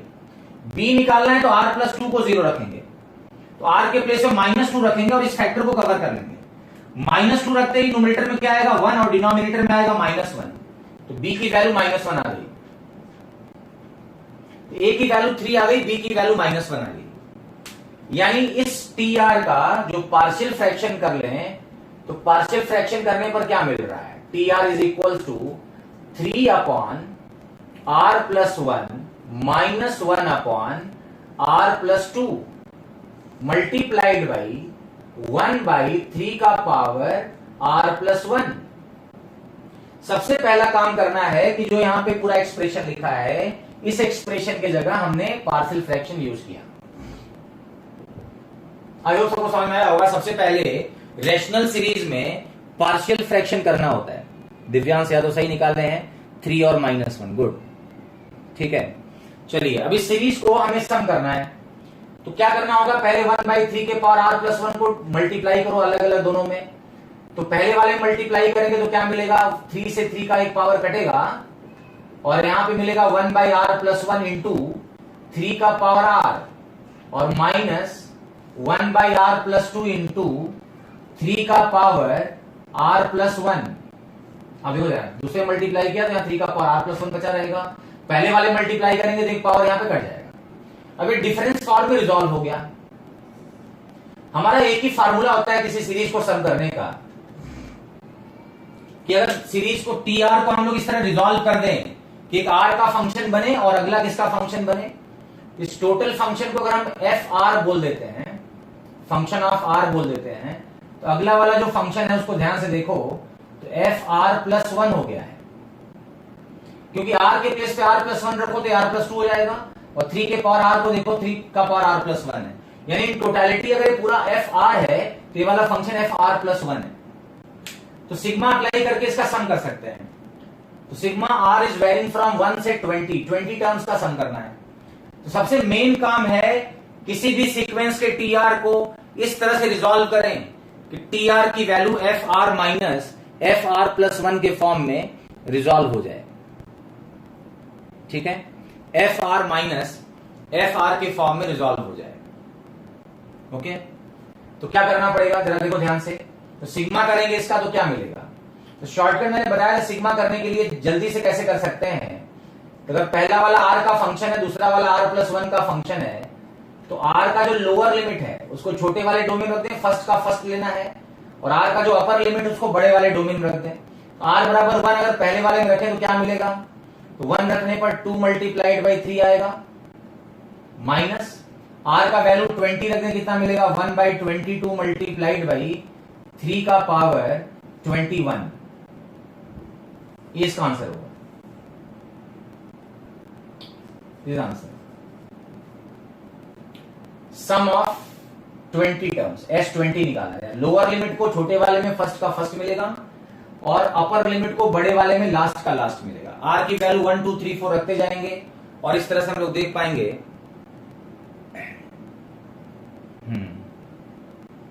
आदित्य कुमार पटेल, ओके। तो अब जरा देखो ध्यान से, हर बार हम लोग क्या कर रहे हैं, टी आर इस तरह से बना रहे हैं कि वो डिफरेंस फॉर्म में रिजॉल्व हो जाए। डिफरेंस फॉर्म में रिजॉल्व करने का मतलब मेथड ऑफ डिफरेंस का यूज करना है। इसमें टी आर को इस प्रकार रिजॉल्व करना है कि एक आर का फंक्शन बन जाए और अगला आर प्लस वन का फंक्शन बन जाए। अगर हम ऐसा कर पाते हैं तो सिग्मा करने के लिए हमने बताया था आपको जल्दी से कि लोअर लिमिट को आर वाले कंटेंट में, छोटे वाले कंटेंट में यहां पे रखना है और अपर लिमिट को इसमें रख देना है, क्योंकि फर्स्ट का फर्स्ट कलेक्ट करना और लास्ट का लास्ट कलेक्ट करना है। बीच के सारे टर्म्स डायगोनली क्या होंगे, कट जाएंगे। अगर इसको आप देखना चाहते हैं तो इस तरह देख सकते हो कि कैसे कट रहा है। तो यहाँ पे अगर T1 निकालोगे तो T1 की वैल्यू कितनी आएगी, यहाँ पे आप देख सकते हैं 1/2 इंटू 3 मिल रहा है, माइनस T1 निकालेंगे तो यहाँ 1/3 इंटू 3 का पावर 2 मिल रहा है। T2 निकालेंगे, R के प्लेस पे 2 रख देंगे तो 1/3 इंटू 3 का पावर 2 मिल रहा है, और R बराबर 2 रखेंगे तो यहाँ पे 4 इंटू 3 का पावर 3 मिल रहा है। R बराबर 3 रखेंगे तब क्या होगा, तो R बराबर 3 यहाँ पे रखें तो 1/4 मल्टीप्लाइड बाई 3 का पावर 3 मिल रहा है। R बराबर 3 रखेंगे तो 5 मल्टीप्लाइड बाई 3 का पावर 4 मिल रहा है। इस तरह से हम लोग देख सकते हैं कि 3 टर्म को ऐड करें तो डायगोनली इस तरह कट रहा है। फर्स्ट का फर्स्ट मिल रहा है और थर्ड का लास्ट मिल रहा है। ऐसे 20 टर्म्स तक जाएंगे तब क्या होगा, तो 20 टर्म्स तक जाएंगे तो T20 कितना होगा, 1/21 इंटू 3 का पावर 21 माइनस 1/22 इंटू 3 का पावर 21। यहाँ पे 3 का पावर 20 आ रहा है, तो बीच के सारे टर्म्स क्या होंगे, कट जाएंगे, और 20 टर्म का सम करने पर फर्स्ट का फर्स्ट बचेगा और लास्ट का लास्ट बचेगा। जो फर्स्ट और लास्ट वाले एलिमेंट को कलेक्ट करना है, इसी को हम लोग बोलते हैं कि जल्दी से सम करें, इसी को बोलते हैं टेलीस्कोपिक सम, है ना, टेलीस्कोपिक। आर की वैल्यू 1 फर्स्ट वाले को इसमें रख दें और 20 को इसमें रख दें, तो विजुलाइज कर लें, मतलब ये जो चीजें हम लोग बार बार लिख के कर रहे हैं उसको जल्दी से हम लोग सोच पा रहे हैं कि कॉर्नर मिलेगा। मेथड ऑफ डिफरेंस ही एक माध्यम होता है किसी भी सीरीज को सम करने का, ठीक है। सम ऑफ इनफाइनाइट टर्म्स कैसे निकालेंगे उसको अभी बताएंगे, पहले सम ऑफ 20 टर्म्स समझ में आ गया होगा। No, how to decide the value of r in shortcut method? Sometimes we take r 0 minus 1 minus, sometimes minus 1 0. Okay, तो यहाँ पे क्या है कि जैसे शॉर्टकट में हमें r की वैल्यू कैसे डिसाइड करनी है। a का मान, अगर मान लीजिए मुझे a का वैल्यू निकालना है, तो जो डिनोमिनेटर है a का उसको 0 कर लेते हैं। 0 करने पर r की वैल्यू -1 आ गई। r + 1 को 0 पुट करो ना तो r की वैल्यू -1 आई। तो यहाँ से a को का वैल्यू निकालने के लिए r के प्लेस में -1 रखना है, लेकिन लेफ्ट हैंड साइड में -1 रखते समय पहले वाले फैक्टर को कवर कर लेना है। उसी तरह से b का वैल्यू निकालने के लिए r + 2 को 0 करके r बराबर -2 डिसाइड किया, लेकिन इस वाले फैक्टर को कवर करके r बराबर -2 रखेंगे, जल्दी से b का वैल्यू निकाल पा रहे हैं। अगर समझ में आया होगा कि आर का वैल्यू कैसे डिसाइड करेंगे ए का वैल्यू निकालने के लिए। फिलहाल यहाँ पे देखो, जब सीरीज को सम करना होता है तो मेथड ऑफ डिफरेंस जो टेक्निक है, एक ही फार्मूला हम लोग अभी पढ़े हैं, मेथड ऑफ डिफरेंस। किसी भी सीरीज को सम करने के लिए जो टी आर है यानी आर एफ टर्म है, उसको इस तरह से लिखना होता है कि टी आर की जो वैल्यू है, ठीक है, टी आर की जो वैल्यू है उसमें एक पार्ट क्या होना चाहिए, आर का फंक्शन होना चाहिए और बीच में माइनस आना चाहिए, एक आर प्लस वन का फंक्शन होना चाहिए। अगर ऐसा एक्सप्रेस कर पाते हैं तो T1, T2, T3 up to T20 add करेंगे तो बीच के सारे टर्म्स कैंसिल हो जाएंगे और फर्स्ट का फर्स्ट मिलेगा और लास्ट का लास्ट मिलेगा। कॉर्नर कलेक्ट करना है। जल्दी से हम लोग लिखने का क्या तरीका, इसी को टेलीस्कोपिक सम कहते हैं। लोअर लिमिट 1 को फर्स्ट में रख दो और अपर लिमिट को लास्ट वाले में रख दो। फर्स्ट का फर्स्ट कलेक्ट हो गया, लास्ट का लास्ट कलेक्ट हो गया, डायरेक्टली यहां पे आ गया। आप देख सकते हैं इस तरह से भी सम निकाल सकते हो सम करके, और डायरेक्ट भी निकाल सकते हो। इसको नोट कर लीजिए।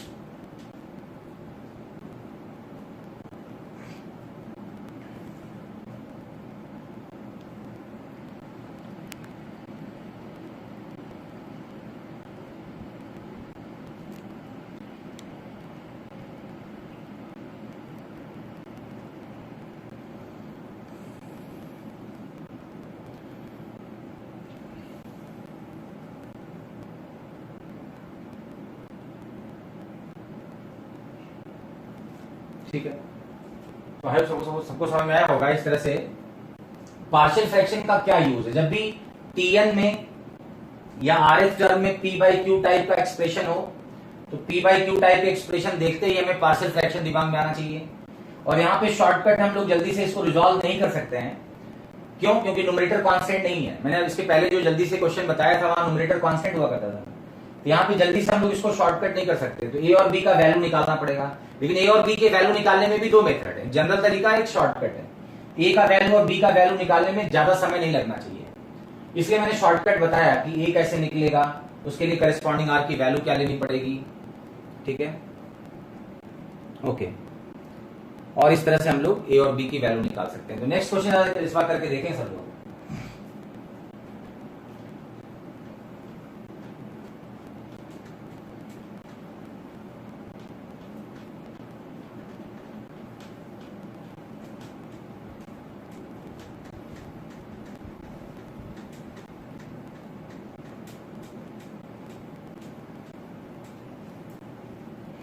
तो अब देखो इस तरह के क्वेश्चंस को हम लोग अटेंड कर रहे हैं। फिर से एक बार कोशिश कर लेते हैं सेम टाइप का क्वेश्चन, क्वेश्चन नंबर 2। ठीक है, कंसीडर सीरीज अगेन। इस बार सीरीज में लिखा है 3/1 into 2 multiplied by 1/2 plus 4/2 into 3 multiplied by 1/2 square plus 5/3 into 4 multiplied by 1/2 cube up to nth term तक। इस बार टर्म्स की संख्या हम लोग n ले लेते हैं जनरल, ठीक है, और इसको हम Sn बोलते हैं। इस सीरीज का पहला टर्म दिया हुआ है T1, सीरीज का दूसरा टर्म दिया है T2, सीरीज का तीसरा टर्म दिया है T3, और इस तरह से कितने नंबर ऑफ टर्म्स तक सीरीज को हमें एड अप करना है बताइए। इस तरह सीरीज को हमें ऐड करना है n नंबर ऑफ टर्म्स तक। तो T1, T2, T3 को ऑब्जर्व करके इसका nth टर्म लिखना है।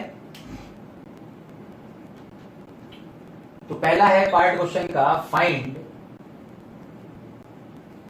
nth टर्म, दूसरा पार्ट है sum of n terms and infinite terms of above series. ठीक है, ट्राई करते हैं। सबसे पहले इसका nth टर्म सब लोग सही से लिखें। तो सबसे पहले nth टर्म को लिखने के लिए ब्रैकेट में क्वांटिटीज लिखी हुई हैं उनके हिसाब से सोचेंगे। तो nth टर्म लिखना इजी है इस बार। और यहां पे हम लोग Tn लिखें तो क्या लिखना पड़ेगा जरा बताइए। तो सोल्यूशन में अगर Tn की बात की जाए तो Tn का वैल्यू कैसे लिखेंगे, तो ब्रैकेट में क्या मिलेगा। तो आप देखें ब्रैकेट में सबसे पहले न्यूमरेटर को ऑब्जर्व करो। तो 3, 4, 5 है, तो 3, 4, 5 है, इसका nth टर्म लिखना है तो nth टर्म या rth टर्म क्या होगा, तो हम डायरेक्टली rth टर्म लिखते हैं, क्योंकि nth टर्म यहाँ पे n तो कांस्टेंट है इस बार, इसलिए rth टर्म लिखते हैं। तो rth टर्म कैसे लिखेंगे, तो आप देखो कॉमन डिफरेंस 1 है, AP का फॉर्मूला लगाएंगे a plus R minus 1 into D, तो r प्लस 2 r है, तो tr का जो न्यूमरेटर होगा वो तो r प्लस 2 होगा। चलिए भाई, अब डिनोमिनेटर की बारी है, तो डिनोमिनेटर में क्या होगा, आप देखें सारे टर्म्स के डिनोमिनेटर के फर्स्ट फैक्टर क्या है, तो फर्स्ट फैक्टर ऑफ डिनोमिनेटर, तो आप देखें यहाँ पे 1 आ रहा है, सेकेंड टर्म का जो डिनोमिनेटर का फर्स्ट फैक्टर है 2 आ रहा है, थर्ड टर्म का डिनोमिनेटर का फर्स्ट फैक्टर 3 आ रहा है, कॉमन डिफरेंस 1 है, तो आप बता सकते हैं इसका rth टर्म क्या होगा, तो a plus R minus 1 into D, यानी डेफिनेटली r मिल रहा है। इसका मतलब इसका जो डिनोमिनेटर का फर्स्ट फैक्टर होगा r होगा, और सेकेंड फैक्टर पक्का है कि 1 बढ़ जा रहा है, तो यहां पे डेफिनेट है कि r इंटू आर प्लस 1 मिल रहा है। अब रही बात 1/2 के पावर की, तो 1/2 का पावर यहाँ पे 1 है, फिर 2 है, फिर 3 है, तो rth टर्म में क्या होगा, r होगा। तो nth टर्म अगर निकालना होता, यहाँ पे n प्लस 2 लिखते हैं, n इंटू n प्लस 1 करते हैं और 1/2 टू द पावर n करते हैं, तो nth टर्म लिखना भी आसान है, उससे हम लोग rth टर्म भी लिख सकते हैं। तो फर्स्ट पार्ट तो आसानी से समझ में आ रहा है, तो 1 by 1 हम लोग इसको अटेम्प्ट करेंगे।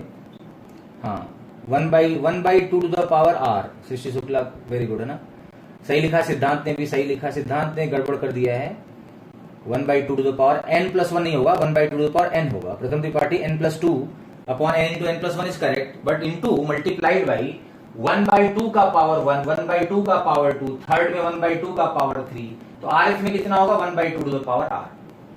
जैसे हमने tr लिखा, यहां पे मुझे p बाई क्यू टाइप का एक्सप्रेशन मिला, रेशनल फंक्शन मिला, डिग्री ऑफ न्यूमरेटर कम है और डिग्री ऑफ डिनोमिनेटर ज्यादा है, और यहाँ पे दोनों के दोनों लीनियर फैक्टर हैं, तो इसका तुरंत हमें पार्शियल फ्रैक्शन दिमाग में आना चाहिए।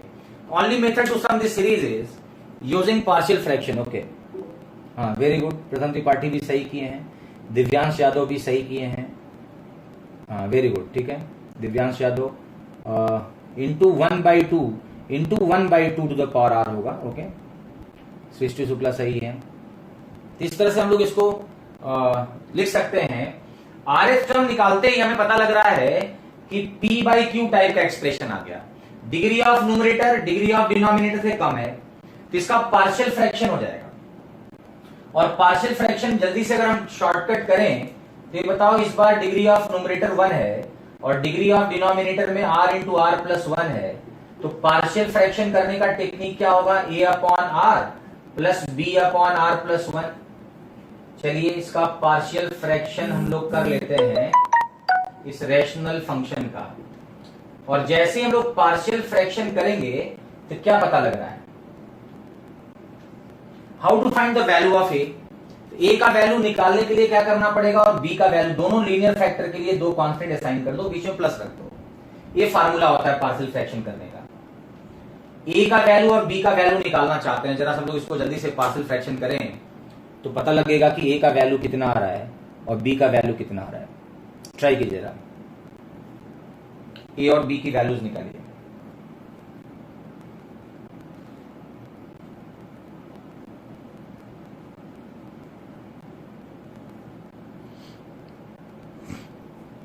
तो how to find the value of a and the value of b? Obviously the value of a is 2 and value of b is minus। a निकालने के लिए r को 0 पुट करेंगे, और r को जैसे ही 0 पुट करेंगे इसको यहाँ पे कवर कर लेते हैं, और न्यूमरेटर में 2 आएगा, डिनोमिनेटर में 1 आएगा, तो a का वैल्यू 2 आ गया। b निकालने के लिए क्या करना पड़ेगा, r के प्लेस पे -1 रखना पड़ेगा, और r के प्लेस पे जैसे -1 रखेंगे इसको कवर करेंगे, तो न्यूमरेटर में आएगा 1 और डिनोमिनेटर में आएगा -1, तो b का वैल्यू डेफिनेटली -1 आ गया। तो a का वैल्यू 2 लेना पड़ेगा और b का वैल्यू -1 आएगा, तो इसका पार्शियल फ्रैक्शन एक लाइन में कर सकते हैं। और इस tr को क्या लिखोगे, अब जरा देखो, सब लोग किए होंगे है ना, प्रथम त्रिपाठी सही किए हैं, सिद्धांत भी सही है, शिवम सिंह भी सही किए हैं, श्वेता यादव भी सही है, सिद्धांत भी सही किए हैं, वेरी गुड ना। वरुण पाठक का गलत है, a का वैल्यू 2 होगा, b का वैल्यू -1 आएगा। वरुण पाठक, a का वैल्यू 2 होगा, b का वैल्यू -1 है, उसको करेक्ट कीजिए जरा, ठीक है। तो इसका पार्शियल फ्रैक्शन हमने कर रखा है, और इसका पार्शियल फ्रैक्शन आ गया 2 अपॉन आर -1/r+1, ठीक है, मल्टीप्लाइड बाई 1/2 का पावर r, ये तो रहेगा ही रहेगा। ध्यान रखिए पार्शियल फ्रैक्शन करते ही यहां पे 1/2 का पावर r मेंटेन्ड है, वो जो कहते हैं यहां पे कैरी हो जाएगा, r नेचुरल नंबर है। चलिए अब यहां पे इसका सम करना है। ओके, b इक्वल्स टू -1 पाठक सही किए हैं, ठीक है। प्रखर श्रीवास्तव सम भी निकाल रखे हैं। अब देखो सम कैसे आएगा, ये बताओ, इसको इसमें मल्टीप्लाई कर दे तो पहला टर्म क्या मिल रहा होगा, this is equal to 1 divide by r into 2 का power r -1 -1 by r+1 into 2 का पावर r। डन हो गया। अब जैसे हमने tr को डिफरेंस फॉर्म में रिजॉल्व कर लिया, अब यहां पे मेथड ऑफ डिफरेंस का फार्मूला लग रहा है। ध्यान रखिए डिफरेंस फॉर्म में रिजॉल्व करने के लिए पहला वाला जो फंक्शन है अगर उसको हम टोटल इन टोटल r का फंक्शन मान लें, तो अगला वाला फंक्शन वही फंक्शन है, बस केवल r के प्लेस पे r+1 रखा गया। देखिए r के प्लेस पे r+1 रखा गया है, ये वाला फंक्शन मिल गया है, और यहां पे r नेचुरल नंबर है। अब जैसे हमने सीरीज को इस प्रकार से लिख दिया, जैसे सीरीज को इस प्रकार से लिख दिया, इसका सिग्मा करना बहुत ही आसान है, और हमें बोल रहा है सम ऑफ n टर्म्स करना है, सिग्मा tr कर लें। r की वैल्यू 1 से लेके n तक वेरी कर रहा है, इसको हम लोग Sn बोलते हैं। अब मुझे पता है कि फर्स्ट का फर्स्ट बचेगा, लोअर लिमिट को छोटे वाले डोमेन में रख दें, 1/1 इंटू 2 का पावर 0, और अपर लिमिट को बड़े वाले डोमेन में रख दें तो 1/n+1 into 2 to the power n। तो इसका जो आंसर होगा दैट इज 1 - 1/n+1 इंटू 2 का पावर n, ठीक है। ये n नंबर ऑफ टर्म्स का सम हो गया, इसके सम ऑफ n टर्म्स का आंसर आ गया। ये n नेचुरल, मान लीजिए मुझे पूछता कि इसके 20 टर्म्स का सम करो, तो n के प्लेस पे 20 रख देते हैं, ठीक है, n के प्लेस पे 20 रख देते हैं। गुड, प्रखर श्रीवास्तव सही आंसर निकाला है, प्रखर ने सही निकाला है। और 2/1 इंटू 2 1 माइनस शिवम सिंह ने सही निकाला है, प्रथम त्रिपाठी ने भी सही निकाला है, वेरी गुड है ना। सृष्टि शुक्ला ने भी सही निकाला है, सृष्टि शुक्ला का आंसर भी सही है। अब सृष्टि शुक्ला ने गड़बड़ी कर दी है, पहले वाले में 1 रखना है, दूसरे वाले में n रखना है, ठीक है, ठीक है, सिद्धांत भी सही लिखे हैं। अच्छा, अब यहां पे क्वेश्चन ये है कि इनफाइनाइट टर्म्स का सम कैसे निकालेंगे। तो for sum of infinite terms, अगर इनफाइनाइट टर्म्स का सम करना होगा तो n के प्लेस पे इनफाइनाइट रखना पड़ेगा, और n को अगर इनफाइनाइट पुटअप करेंगे ना तो क्या होगा, 1 डिवाइड बाई 1 अपॉन डिनोमिनेटर में इनफाइनाइट आ जाएगा, और this will be tending towards 0, और इसके इनफाइनाइट टर्म्स का सम जो होगा 1 को अप्रोच करेगा, कभी 1 को टच नहीं कर सकता।